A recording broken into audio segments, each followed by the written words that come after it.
We're going to demonstrate on how to pack salt and how to pack supplement feed for the working cowboy. You've got to have good equipment, and so I want to show you the equipment that I use. I like this mule here because she has a good straight back, pretty deep, got good weather. If it's too tight, then you're going to rub sores here. And the reason why we use this grass hemp for your back rope and also your lash rope, set the big end up, just cross it like that. And put on the pack canvas. Oh.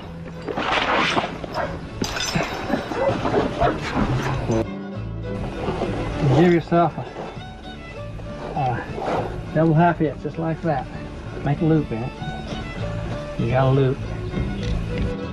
And I don't lead them, I give them a little slack so they'll be behind me, but I put on at least one galley like this.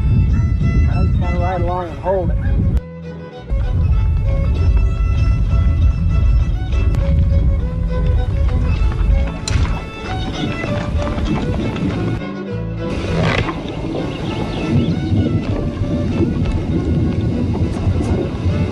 Okay, now we'll go around on the other side. We'll be finished.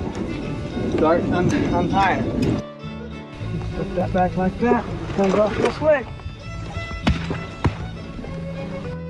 Equipment back up.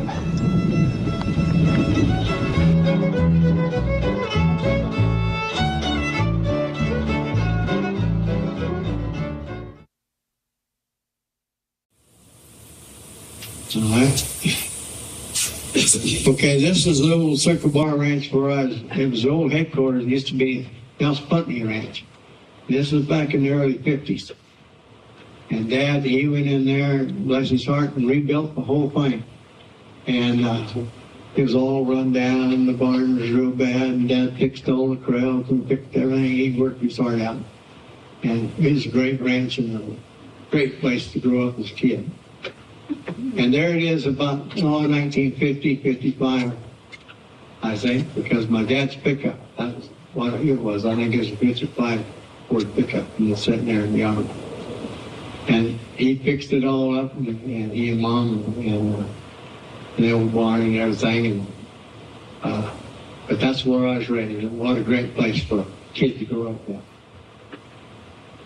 All right, this is what's sad. Here's a ranch, and we run 800 cows and have 100, 150 horses. And the clothesline deal is about left, and that water tank. And that's about all that's left of my childhood right there. That's what's there today, nothing. And it just breaks my heart. And there's part of the cattle that was on the ranch back then, and there's some of our mares and colts that we had. Like I said, we had 100, 150 horses. And then we had trouble. We had lions get in there and try to kill the colts. And so we had the Gozziks come out, and they were lion herders, so they caught that lion. And we had one horse telling back that lion. And old Clipper was his name. I got to ride him a couple times. And that's a picture of him there with that lion. Oh, question. So you're saying that horses that don't want to carry the lion because most horses wouldn't want to carry? Well, most of the horses we had, to see a lion or something, they were going to go the other way and kick you or whatever, because they scare the lions. That's their natural thing. Oh. And so if you got a horse gentle enough to take care of something like that, he's pretty special. And that horse was very special. All right, here's my dad's old horse. I called him Pee Wee, and he come from the Yellows, and when Dad worked there several times, and I did too later in the later year. And then that's a picture of me on a horse we called Roper Joe, and I was dragging calves down in Granite Creek down there. There's no wild horse trap there, and that's what that is.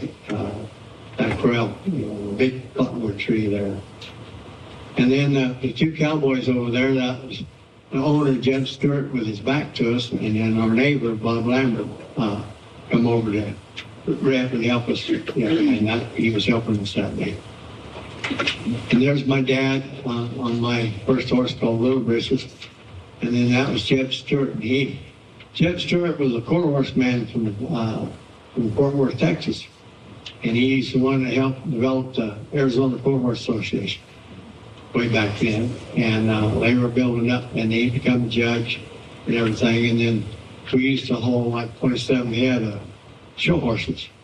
And he built it up and tried to get the American Quarter Horse started in Arizona.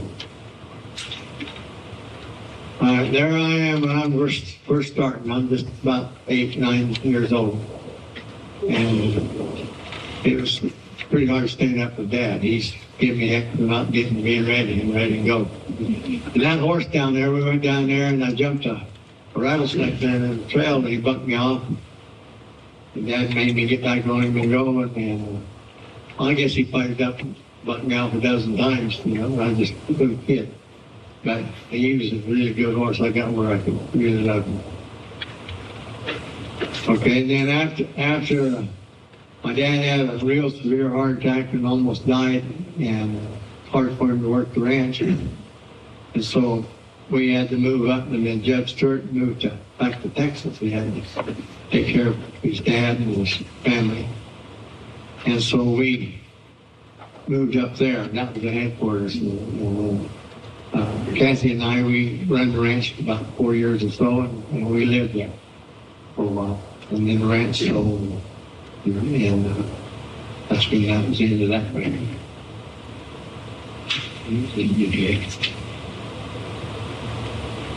All right, well, this was later. I was on the cover of the Arizona magazine, you see, and I had an old bucking horse I traded for, and I was training him for this equipment. And I'm dragging calves on him there. In fact, I have that hackle running like that. Yeah. Then this is another ranch I run. I've been lucky. I run about 15 different ranches.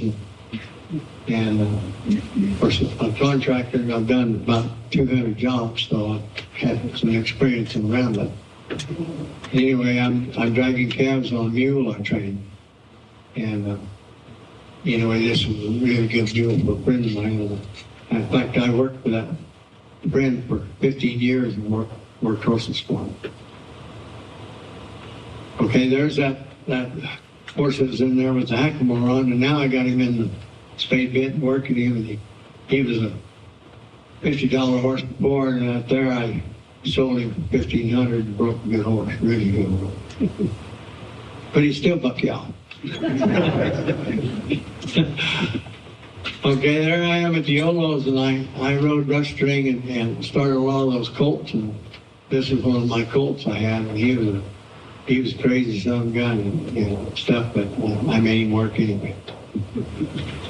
Anyway, a wild cow broke out of the holdup, run off, and I caught her, and I'm bringing her back to the holdup, and I let my rope on the waist and let my horse get through there without crippling the horse. Okay, well, in the early 60s, I started out on the spade bit deal, and it was hard. We didn't make a lot of money, and these bits are pretty expensive. And back then, they cost about $65 or so. This bit today, $700, $800 on up to $2,000 or $3,000, and maybe more than that, so depending on. This one here is the one I've had for 25 years, and it's a Mexico bit. But it works really good, and the Santa Barbara pattern is one of the most famous patterns. And then I built the head stall and everything for the old California way, and try to keep that tradition going. And then I used rawhide for years, but being a cowboy, we didn't make that much money, and those reins cost from $200 on up to thousands if you want to spend. I made these out of nylon, and then I got the Wackermade beads for the buttons, and I made this particular pair in 1983. And I've been using it all that time. I finally learned to braid a little bit. I'm not the best braider in the world, but I graded all this stuff. We got a question over there. Okay. I'm sorry. Okay. Why do you use a spade bit? What is the purpose of Well, that? the significance of that is the spade bits create a real Pacific type head stick. And if you have a horse and he keeps his head tucked in that, then he's easy to control and handle. And that was part of that deal. He may not be a fancy reining horse or anything like that, but that head was down when you're roping and stuff and moving. That head was down out of your way, and that bit with this port. See, it takes you 3 to 5 years just to get him in the bridle. See, getting where he can do that. I got 2 horses I'm working right now, and I'll be riding with a 2-rein outfit, which is this piece. You put, see, they're broken in the sycamore and handle, so you put this on them at the end, and then you use that, and I'll show you here in a minute how I hold my reins and everything, and that helps your horse when you're not pulling on your bridle. And you gradually work this horse till you get his head right where you want it. It takes a long time. Yes, go ahead. Why were you using a mule as preferred to over a horse? Well, I use mules up in the mountains because they're climbers. And a mule can out-climb a horse any day of the week. And you get up there in that real steep country and hard country and that, and then I use a lot of dogs. And I have the dogs slow them cattle down so I can get up there. And then I use this long rope and I stand back and the dog is holding and I reach out and catch something. And I think that's how I made my living. And he did a lot of, in steep mountain, well, I've done lots of work in the Bradshaw Mountains and Mingus Mountain, and up and down the Verdian and all over southern Arizona in that real steep country. And that's why I use this stuff, because it gives me a great advantage.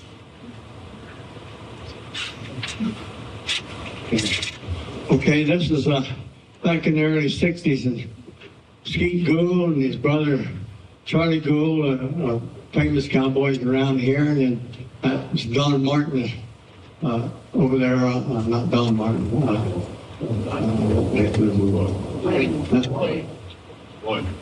Floyd Martin from Texas.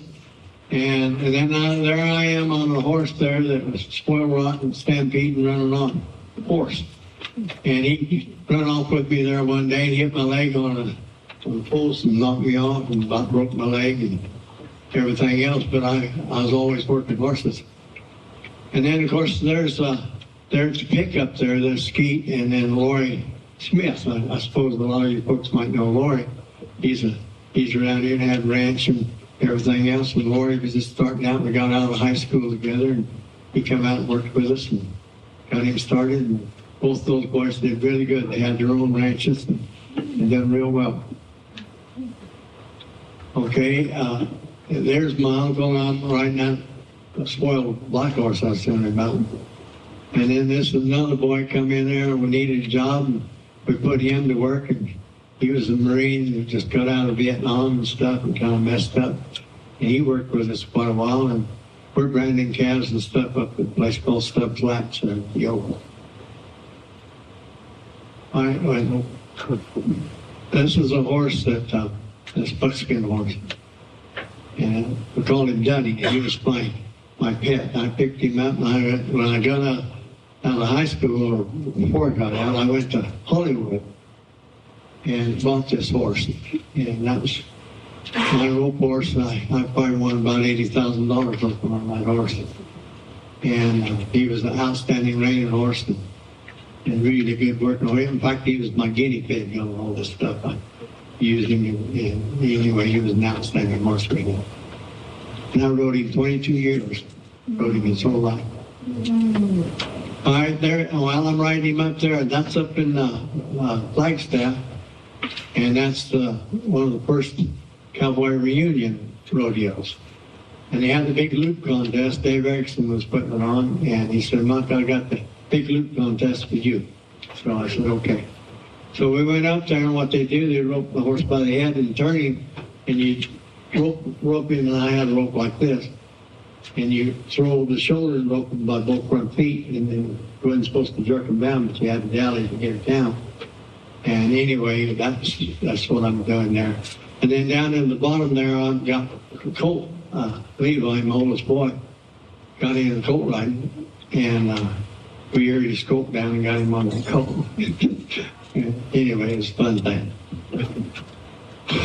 Okay, well, everybody around here probably knows Chuck Shepherd, and Chuck Shepherd was a great champion and roper and a great friend.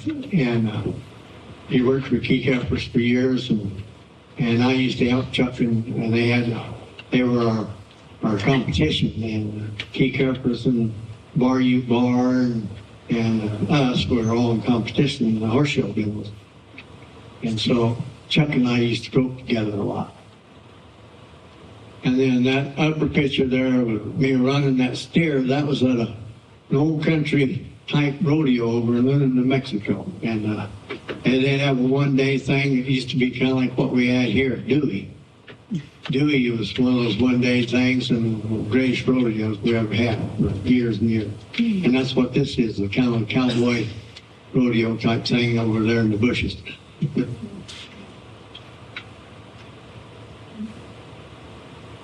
All right, well, I guess it's what, 67 or so along in there. I went over to help the youth show. We had wild cattle in there. And Uncle told me, he said, well, why don't you take the boys and go over there and see if we can get those cattle back. So we went over there, and there's a friend of mine, and he was interested, and he was an artist, and Jim Bramlett was his name. And so Jim, he wanted to come out and see all this. So he come out and worked with us a little while. So anyway, he painted this picture, and it was on the cover of the Western Horseman, and one of my horses, colts that I'm riding, and I broke that cow and bring her back to the trail there, and that's at Scott's Basin Camp down there. Now, accompanying this painting is a story. It's about 4 or 5 pages long that Jim Bramlett wrote, and it was also published in this one. It was a story he wrote about me, kind of like the last wild cow or something.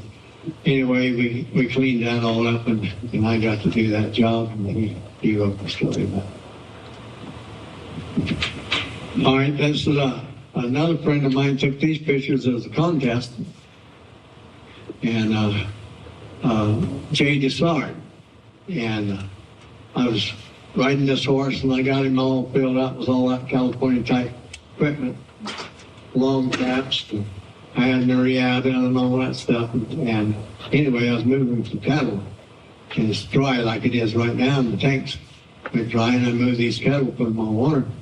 So I drive along there, and this guy come out and his wife and said, hey, what are you doing? I said, well, I'm moving this cattle. I said, well, can we saddle up and go with you? And I said, sure. So that's Jay Desard and his wife, and they saddled up, and they come to help me move them down, and we got to be friends. And then he entered these pictures in a contest over in New Mexico and happened to win the contest. And so later, so I kept talking to him. I said, man, you ought to do something with that. And I said, not only that, I said, the cowboys are fading away really fast. I said, you need to go around the outfits and meet these cowboys and take pictures. And that's how Jay got started. And I talked him into making his book, and he went all over after that and became famous for that. But that's what got him started right there. And Jay's a great friend of mine. Well, and also he was working out there at the college. Well, about that time, Billy Jack comes along. And Jay said, hey, they need a guy to rope these horses and do a bunch of horse work and stuff. And you think he'd be interested? I said, well, yeah, point me at it, you know. And so I had a friend of mine that had a bunch of horses, and I leased the horses for him, and we used them in that movie, and I worked with horses. And then I wound up in some of the scenes, and I wound up as an extra, and then I wound up hauling all our equipment back to Hollywood and all that stuff, and it was quite an adventure. These CDs, by the way, are available on YouTube. If you're going to go, you can just search for Billy Jack, and you'll see. And it turned out to be one of the best movies for a low-budget film that I guess was ever made, is what they say. All right, here's another guy that did the old-time plates and stuff. And we were down in Douglas, and Jay called me up and said, hey, I got this friend of mine that does this old-type, they got the black cape over their head, and then they flash the light. So he took these pictures of me and my old motorcycle chapel. And anyway, I guess they became pretty famous after that. But anyway, that's where that came from. And then my dad and I, we used jackpotters. We had jackpotters. And that's about what we all did around Prescott here is jackpots. So my mother had George Pippin, was a friend of George Pippin, and had him paint this picture for my dad. And it was a Christmas gift. And it's a portrait of me and my dad and our horses. And it was down in Kirkland. And I was lucky that day I won roping down there. And there I am in the roping right there, and that was my horse, and that's what those pictures was used for that, and it's all secret. My dad didn't know what was going on, because it's going to be a Christmas gift.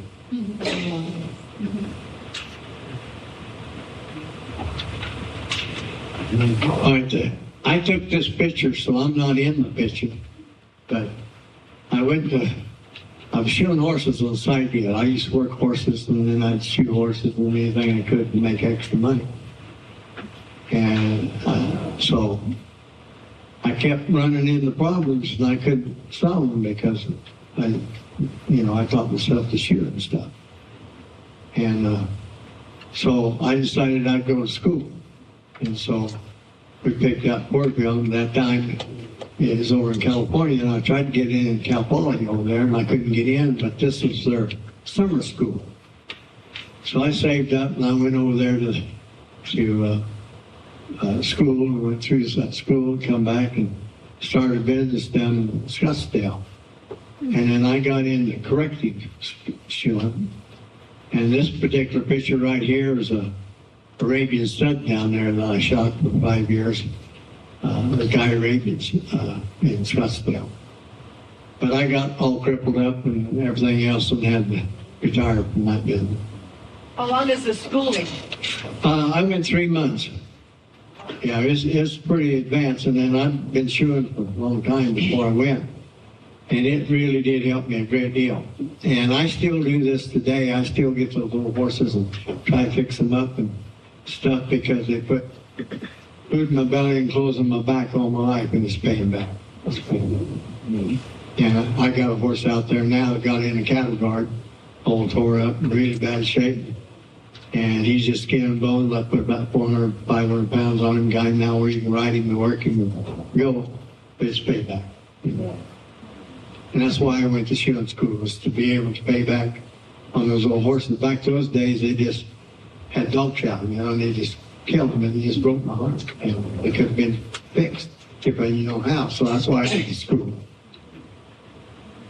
So, anyway. Got a question?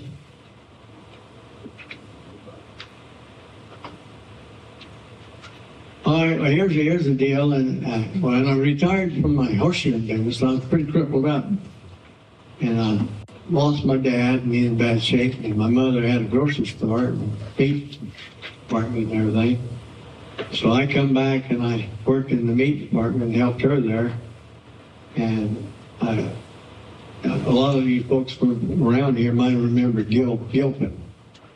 He was out of Palmer, and great guy and super friend. And anyway, he kept talking to me and wanted me to go work for a sheriff's department. I said, nah, I'm not interested in that kind of deal, I'm a cowboy. I want to go punch cows. But I was pretty crippled up. And then after losing my dad, my mom needed help and stuff, so I decided, okay, I'll work and help her. Well, I about starved to death working for her, so I finally decided I'd try to be a deputy sheriff. Well, I was supposed to be a range detective. We had quite a lot of theft in Yavapai County.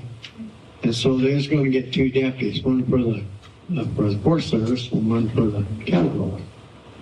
Well, something happened. I was going to be the range detective.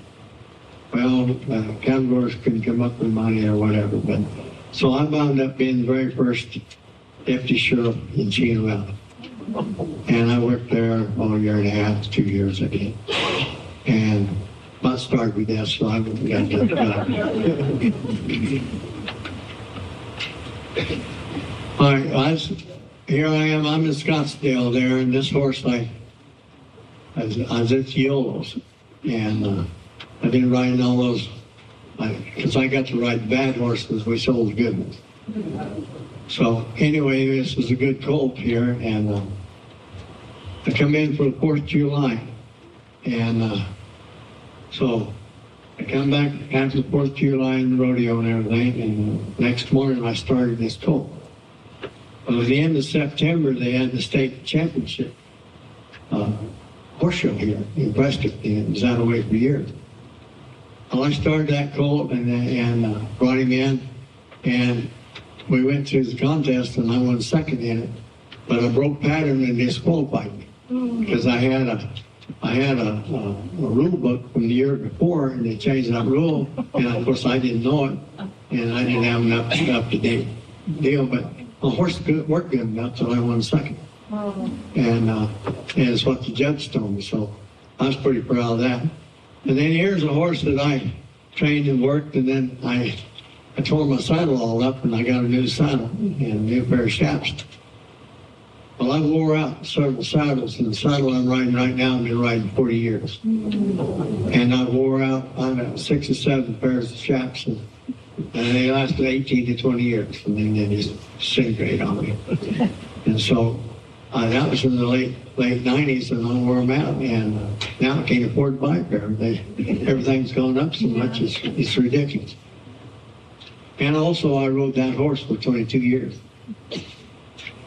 I was over in California, and I joined the Rein and Cow Horse Association.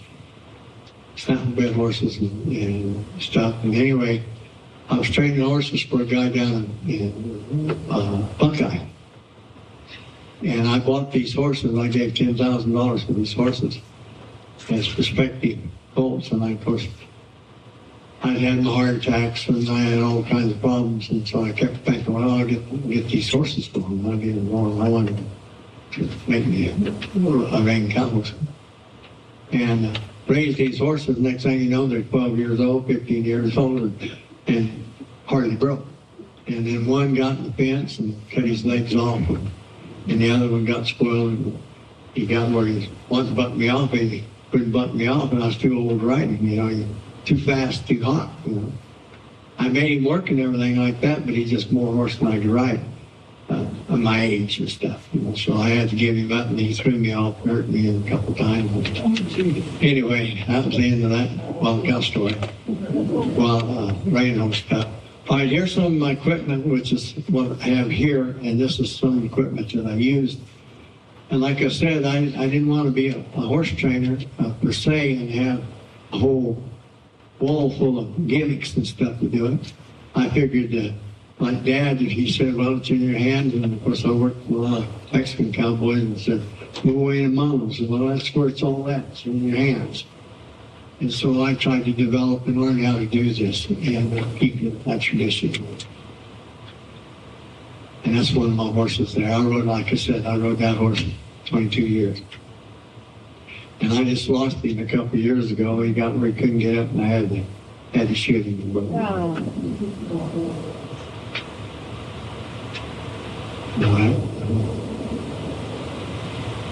All right, well, there's, when I first started, that was back in the early 60s. And these are horses I all put in. This horse right here was a spoiled bucking horse I got.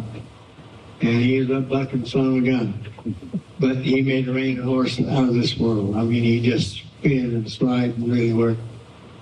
And then this other horse is my guinea pig. And last 4 times I took him out to pasture. He was 18 years old. And I showed him, and I won 3 firsts and second. And and that just come out of the pasture, and he wasn't even tuned up enough. That's how well he was. And there I have the rawhide reins and everything. Well, it's $300. Well, back in those days, you know, that was for what we got them up. And that's how come I built my own and learned to use my own. Okay. Okay, now, I had a trucking business and done other things.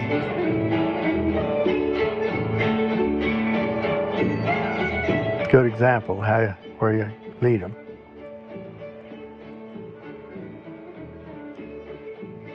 And I go down through there, and that's what we had to do. And you just be real slow and easy. You don't jerk them around or nothing. That's the way I like to lead him. And I'm leading him by the horns. And I got my nose tongs on him, tip his nose up. And the